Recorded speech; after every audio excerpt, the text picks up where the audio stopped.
ভগবান আর ভুল, এই দুই একই অক্ষর দিয়ে শুরু হয়। শুধু তাই নয়, এদের দুজনের রাশিও সমান। এবারে আপনারা বলবেন যে ভগবান, ভুল, এদের মধ্যে কিভাবে মিল থাকতে পারে? অনেক বড় মিল আছে। না শুধু এ এক অক্ষর দিয়ে শুরু হয়, বরং এদের বিজয় মন্ত্রটাও এক। ভগবানকে মানুন, তাকে বিশ্বাস করুন, তাকে স্বীকার করুন। এটা করলে মনের দৃষ্টি থেকে ভগবানকে দেখা যায়, আর উনি আপনাকে সমৃদ্ধ করে তোলেন। ভুলের সাথেও এটাই ঘটে। নিজের ভুল স্বয়ং মেনে নিলে, স্বীকার করে নিলে, সব কিছুই স্পষ্টভাবে দেখতে পাবেন।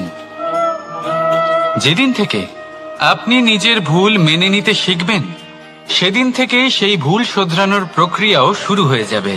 আপনি বুঝে যাবেন নিজের ভুল কিভাবে শোধরাতে হয়। তাই মনে রাখবেন, নিজেকে শ্রেষ্ঠ করে তোলার জন্য নিজের ভুল স্বীকার করা অত্যন্ত প্রয়োজনীয়। এই জীবনে শান্তি আনার জন্য ঈশ্বরকে মেনে নেওয়াও অত্যন্ত প্রয়োজনীয়। সবসময় নিজের গুণ এবং নিজের দোষ মনে রাখবেন। আজীবন সুখী থাকবেন।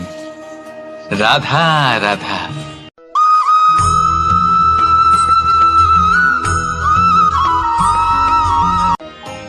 পরীক্ষা এমন একটা শব্দ যেটা শুনে সংসারের বেশিরভাগ মানুষই ভয়ভীত হয়ে পড়েন। কারণটা কি? অসফলতার ভয়। পরীক্ষা এই শব্দের যদি আমি অন্য দিকটা দেখাই, তার তাৎপর্য এই নয় যে আপনার দুর্বলতা সবার সামনে তুলে ধরবে। এটা তো হলো সেই যুক্তি যা আপনার বল, সাহস, শক্তিগুলি সবার সম্মুখে তুলে ধরবে। আগে হ্যাঁ, এটাই হলো সেই যুক্তি। আপনি নিজেই কখনো দেখবেন, পরীক্ষার সময় আপনার অন্তরের অনেক গুণ বাইরে বেরিয়ে আসে। এমন কোন শক্তির উদ্ভব হয় যার বিষয়ে আপনি নিজেও জানতেন না, ঠিক কিনা? তাই এই পরীক্ষাকে কখনো ভয় পাবেন না। বিশ্বাসের সাথে নির্ভীক হয়ে এটার সম্মুখীন হন।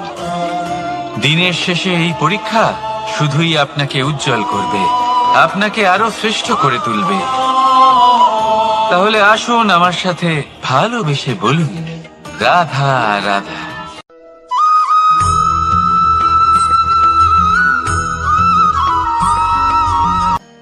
আজ আমি আপনাকে এমন এক গল্প শোনাবো যা আমার নন্দ বাবা আমাকে শুনিয়েছিলেন যখন আমি ছোট ছিলাম। কাহিনী একজন সাধু আর একজন বিছের। একবার এক সাধু নদীর পাড়ে স্নান করছিলেন।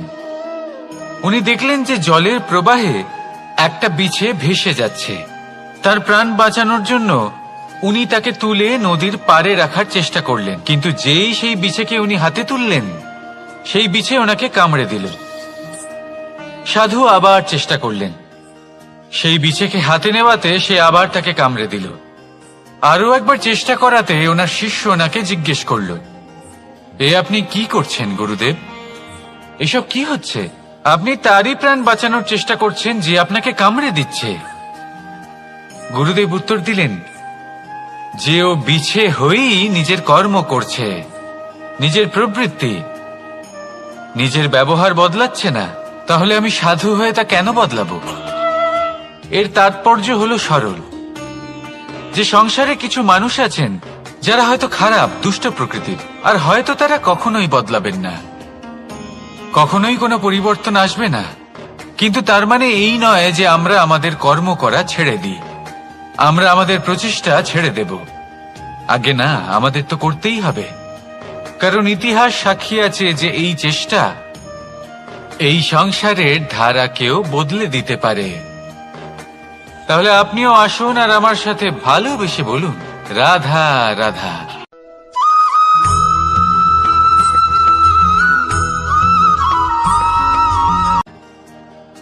দাদা আমাকে সব সময় জিজ্ঞাসা করেন যে কানাই, তোমার এই মুখের হাসি,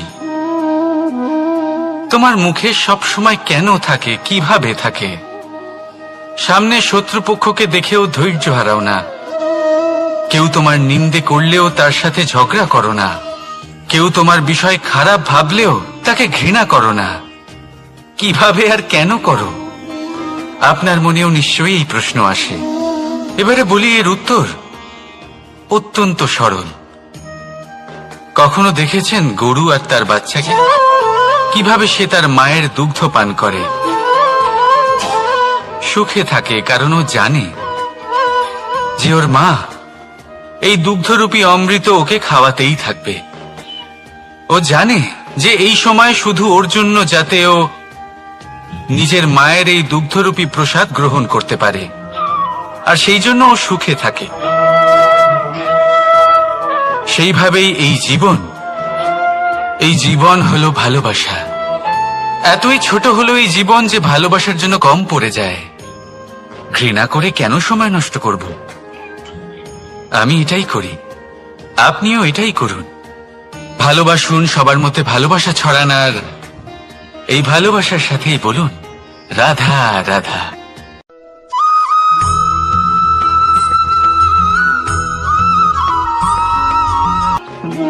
মানুষ জীবনে সবসময় শিখরে পৌঁছতে চায়, অনেক উঁচুতে উঠতে চায়, আর তার জন্য তারা কি না করে, পরিকল্পনা করে, ষড়যন্ত্র করে, প্রার্থনা করতে থাকে, আবার কারোর কাছে সাহায্যও চায়। কিন্তু এত কিছু করা সত্ত্বেও অনেক সময় মানুষ শিখরে পৌঁছতে পারে না। যদি পৌঁছেও যায় তাও খুব তাড়াতাড়ি নিচে নেমে আসে। এর কারণ কি? একটা উদাহরণ দিয়ে বোঝানো যাক। এই হলো ময়ূর পেখম, আর এই হলো পাথর। যদি এই পেখমকে হাওয়ায় ছুঁড়ে দিই তবে ও উড়তে থাকে, কিন্তু এই পাথর অতি শীঘ্রই মাটিতে নেমে আসে। এর কারণ কি?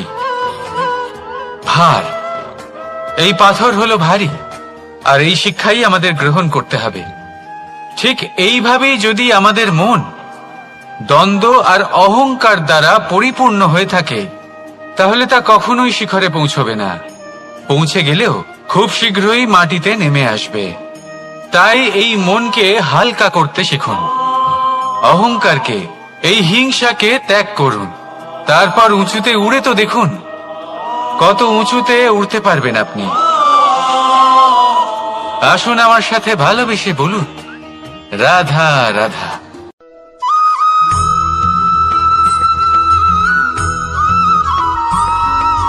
এই সংসারে মাতা পিতা তার সন্তানকে সব থেকে বড় উপহার কি দিতে পারে?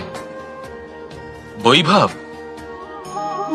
সুযোগ সুবিধা, বাড়ি, নাকি আশেপাশের পরিবেশ? এই সংসারে মাতা পিতা তার সন্তানকে সব থেকে বড় উপহার শিক্ষা দিতে পারেন, কিন্তু তার জন্য সময়ের প্রয়োজন হয়। এবার এই সময় অত্যন্ত অদ্ভুত। সময়ের ধারণা সবার রয়েছে। কখনো কখনো কিছু কঠিন সময় বরদানের মতো আমাদের সম্মুখে আসে।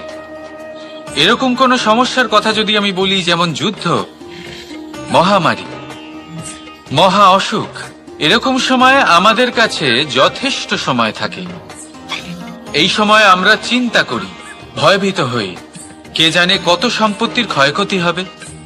এবার এই সময় কিভাবে কাটিয়ে ওঠা যায়? অশুভ চিন্তা তার মনের মধ্যে বাসা বাঁধে। সে বুঝতে পারে না সে কি করবে। আমি বলবো চিন্তা ত্যাগ করুন, এই ভয়কে ত্যাগ করুন। আর মনে রাখুন একটা গুরুত্বপূর্ণ কথা, যে ঈশ্বর আপনাকে বরদান দিয়েছেন যাতে আপনি নিজের কর্তব্য পূর্ণ করতে পারেন। কর্তব্য, নিজের পরিবারকে সময় দেওয়া, নিজের সন্তানকে শিক্ষা দেওয়া। তাদের সাথে বসুন, কথাবার্তা বলুন, আলোচনা করুন। কিছু কথা তারা বলবে, কিছু আপনি বলবেন, কিছু আপনি শিখবেন, কিছু তারা শিখবে। তাদের সাথে খেলা করুন, তাদের সাথে পূর্বপুরুষের গল্প করুন। এইসব করলে তাতে না শুধু তাদের ভবিষ্যৎ উজ্জ্বল হবে, বরং আপনিও সন্তুষ্টি পাবেন। ভয়ভীত হবেন না। আজ বর্তমানে আপনি কি করতে পারেন যাতে আপনার বর্তমান সঠিক হবে এবং ভবিষ্যৎ উজ্জ্বল হবে, তাতে একাগ্র হন। সবকিছু শুভ হবে। রাধা রাধা।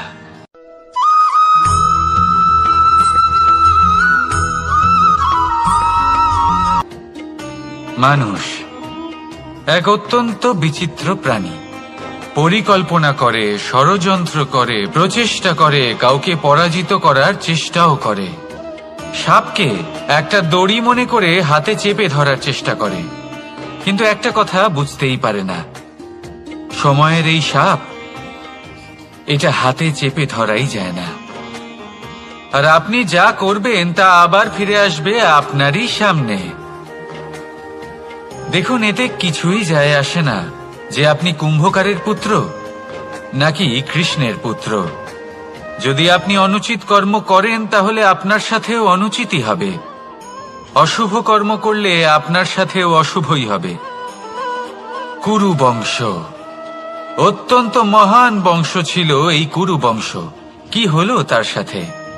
একটা গোটা বংশ বয়ে গেল, কারণ ওনাদের উদ্দেশ্য অশুভ ছিল। অন্যদিকে 5 জন বনবাসী পাণ্ডব মহাভারত বিজয়ী হলেন, কারণ তাদের উদ্দেশ্য শুভ ছিল। তাই মনে রাখবেন, শুভ অগ্নি প্রজ্বলিত করবেন, শুভ তাপ সঞ্চার হবে। অশুভ অগ্নি প্রজ্বলিত করবেন, নরকেই জ্বলতে হবে। তাহলে আসুন আর আমার সাথে ভালোবেসে বলুন, রাধা রাধা।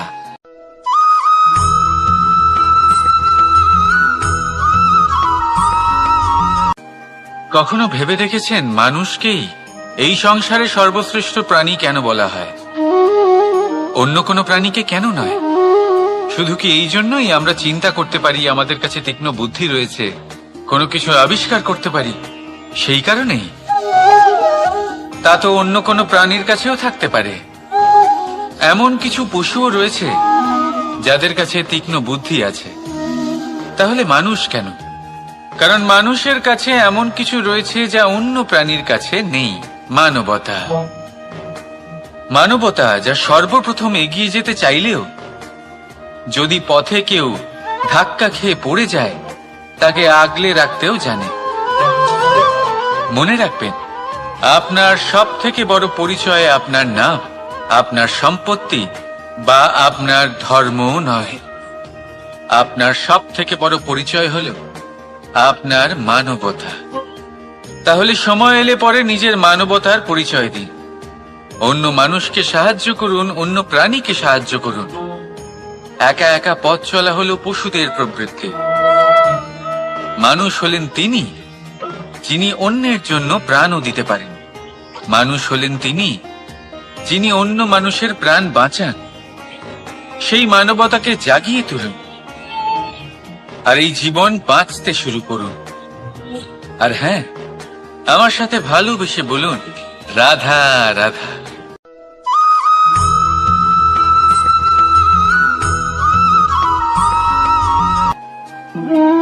মানুষ জীবনে সবসময় সুখ পেতে চান, কিন্তু এই সুখ এটা আসলে কি?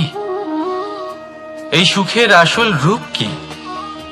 আমি বলি, সুখের আসলে 2টি রূপ হয়, বাহ্যিক সুখ, আত্মিক সুখ। আর এটা ঠিক তেমনই হয় যেরকম আমাদের শরীরের সাথে জড়িত ছায়া আর আমাদের শরীরের মধ্যে বসবাসকারী আত্মার। যদি ছায়ার কথা ভেবে দেখেন তাহলে বুঝতে পারবেন, আমাদের শোবার সময় ভোরবেলা এই ছায়া অনেক বড় হয়ে যায়। যখন এই সূর্য মাথার উপরে চলে আসে, তার তাপ বেড়ে যায়, তখন এই ছায়া ছোট হয়ে যায়। আর যেই অন্ধকার নেমে আসে, এই ছায়া আপনার সঙ্গ ত্যাগ করে। এরকমই হয় বাহ্যিক সুখ। আর এবার কথা বলি আমাদের শরীরের মধ্যে বসবাসকারী এই আত্মা। এই আত্মা কখনো আমাদের সঙ্গ ত্যাগ করে না, সব সময় আমাদের সাথে জড়িয়ে থাকে। এরকমই হয় আত্মিক সুখ, যা সব সময় আমাদের সাথে থাকে। আত্মিক সুখ কারোর সেবা করে, আত্মিক সুখ কাউকে সাহায্য করে, আত্মিক সুখ প্রেম বোধের, যা কখনো আমাদের সঙ্গ ত্যাগ করে না। সেখানে বাহ্যিক সুখ, যতক্ষণ আপনি সম্পন্ন, কিছু মানুষ এবং সুবিধার সাথে আছে, এই বাহ্যিক সুখ আপনার সাথে থাকবে। সম্পন্নতা চলে গেলে, মানুষজন চলে গেলে, সুখ সুবিধা চলে গেলে, বাহ্যিক সুখও চলে যায়। তাহলে এই আত্মিক সুখ খুঁজে নিন এবং সেই সুখের সাথেই বলুন, রাধা রাধা।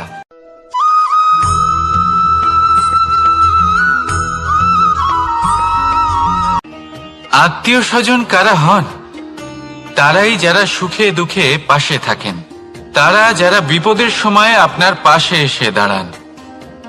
এবার দেখুন, একটা প্রশ্ন করব আপনাদের, সব থেকে ঘনিষ্ঠ, আবশ্যক এবং গুরুত্বপূর্ণ আত্মীয় কারা, বিশেষ করে বিপদের সময়? কেউ বলবেন মাতা, কেউ বলবেন পিতা, কেউ বলবেন ভাই বোন, ইত্যাদি ইত্যাদি। এবার ভাবুন, আপনি বড় হয়ে গেছেন, আপনি বাড়ি থেকে দূরে চলে গেছেন, পেট ভরানোর জন্য আপনাকে প্রত্যেকদিন চেষ্টা করতে হয়। এমন সময় যদি আপনার জীবনে বিপদ এসে পড়ে, তাহলে কখন আপনার খবর ওনাদের কাছে পৌঁছবে? কতক্ষণে ওনারা সাহায্য করতে আসতে পারবেন? এরকম এক সময় সব থেকে গুরুত্বপূর্ণ আত্মীয় হন আপনার প্রতিবেশী, কারণ তারাই সেই মুহূর্তে আপনার সব থেকে কাছে। আপনি কখনো পরীক্ষা করে দেখবেন, আপনার তার সাথে লক্ষ্য মতভেদ থাকলেও প্রতিবেশীকে কষ্টের মধ্যে দেখে সবার আগে সাহায্য করতে তারাই এগিয়ে আসেন। তাই প্রতিবেশীর সাথে সম্পর্ক ভালো রাখুন, শুধুমাত্র স্বার্থের জন্য নয়।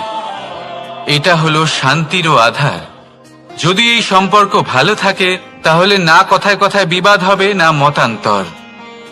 আর এই সুখী সম্পর্কের ছায়ায় মন প্রসন্ন হয়ে বলবে, রাধা রাধা।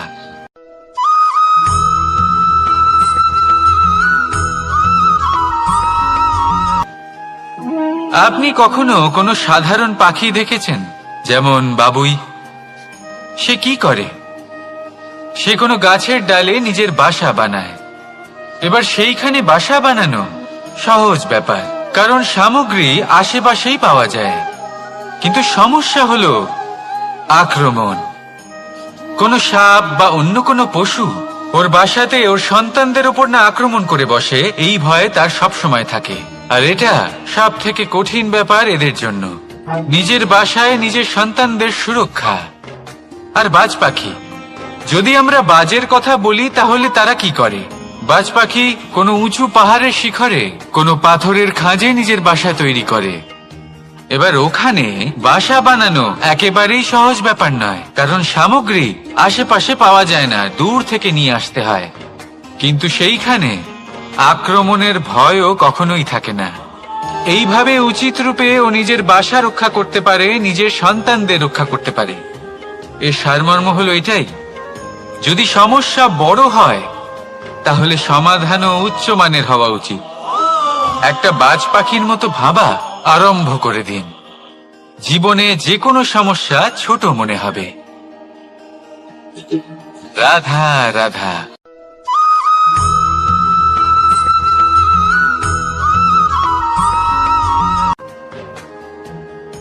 ভাগ করে নেওয়া বা বন্টন করা প্রত্যেক মানুষের জীবনে অবশ্যই হয়ে থাকে, আর অনেক সময় এটা জীবনে অতি আবশ্যক হয়ে পড়ে। কিন্তু ভাগ করার মনোকামনা তার থেকেও বেশি গুরুত্বপূর্ণ হলো যে কোন ঘটনার আধারে এই বাটোয়ারা হলো। অনেক সময় এই বাটোয়ারা হলো শান্তির প্রতীক, আবার অনেক সময় এই বাটোয়ারা বিপ্লব ঘটাতে পারে, এমন এক বিপ্লব যা মহাযুদ্ধ ঘটিয়ে দিতে পারে। দেখুন, বাটোয়ারা সম্পত্তির হোক বা হোক ভিক্ষার, শিক্ষা কিন্তু একটাই। জীবনে অনেক সময় বাটোয়ারা দরকার হতে পারে, কিন্তু যতদূর সম্ভব তা এড়িয়ে চলুন, একসাথে মিলে এগিয়ে চলুন। কারণ দেখুন, এই যে বাটোয়ারা ভাগ করে দেয়, আর সেখানেই একতা আপনাকে অগ্রসর করে। তাহলে আপনিও এটাই করুন, একসাথে মিলে সামনে এগোন, আর আমার সাথে ভালোবেসে বলুন, রাধা রাধা।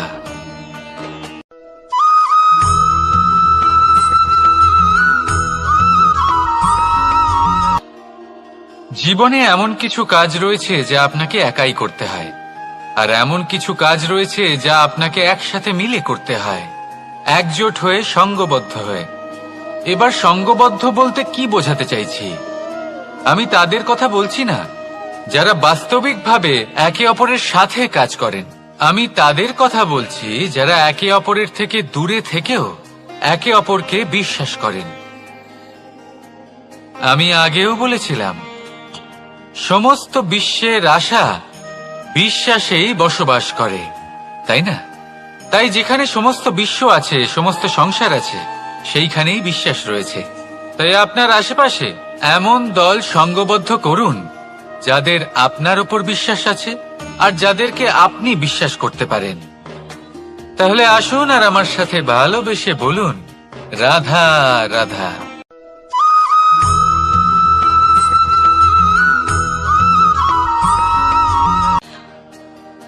যখন একজন ভক্ত এবং তার ভগবান এক আকার ধারণ করেন, যখন একজন ভক্ত নিজের ভগবানের প্রতি, নিজের জীবনের লক্ষ্যের প্রতি সম্পূর্ণরূপে সমর্পিত হয়ে যান, তখন জন্মগ্রহণ করে ভক্তি। আর তখন সংসারের সমস্ত আশা তিনি ত্যাগ করতে পারেন। সমস্ত আশা শেষ হতে পারে, কিন্তু মানুষের সঙ্গ ভক্তি কখনো ত্যাগ করে না। যখন ভক্ত ও ভগবান এক আকার ধারণ করেন, এক হয়ে যান, তখন রথী এবং সারথীর মধ্যে কোনো পার্থক্য থাকে না। তারাও এক হয়ে যান। একটাই ব্যক্তিত্ব, একটাই অস্তিত্ব। আর সেই জন্যই কখনো কখনো রথীর আদেশ ছাড়াই সারথী রথ চালিয়ে দেন, আবার কখনো সারথীর পরামর্শ ছাড়াই রথী আক্রমণ করে ফেলেন। এ তো শুধুমাত্র আরও একটা গুণ সেই সারথীর মধ্যে, যিনি ধর্ম স্থাপনার মহান কাজে আমার সারথী হতে চলেছেন। তাহলে আসুন আমার সাথে ভালোবেসে বলুন, রাধা রাধা।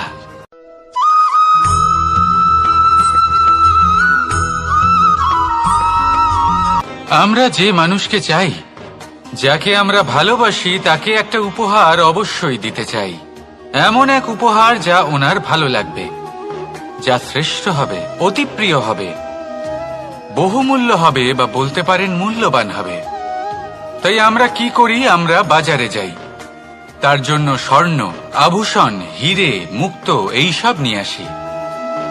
কিন্তু এটাই কি সর্বশ্রেষ্ঠ উপহার? কখনোই না। সর্বশ্রেষ্ঠ উপহার হলো স্বাধীনতা, তাকে নিজের মনের মতো বাঁচার স্বাধীনতা। যদি আপনি কাউকে স্বাধীনতা না দিতে পারেন, তাহলে সে কোথাও না কোথাও বন্দী হয়ে যায়, তার বিকাশ কোথাও না কোথাও আটকে যায়। কিন্তু যদি আপনি কাউকে স্বাধীনতা দিতে পারেন, তাহলে আপনি দেখবেন ও সমস্ত সংসারকে, এই জীবনকে নিজের দৃষ্টিভঙ্গি দিয়ে দেখবে, বুঝবে যে কোনটা হলো উচিত আর কোনটা হলো অনুচিত। আর এটাই হলো সর্বশ্রেষ্ঠ। আর এবার যদি কাউকে স্বাধীনতার মাধ্যমে এত বড় একটা শক্তি দিতে পারেন, তাহলে আপনি আমাকে বলুন, এর থেকে বড় উপহার আর কি হতে পারে? আসুন আর আমার সাথে ভালোবেসে বলুন, রাধা রাধা।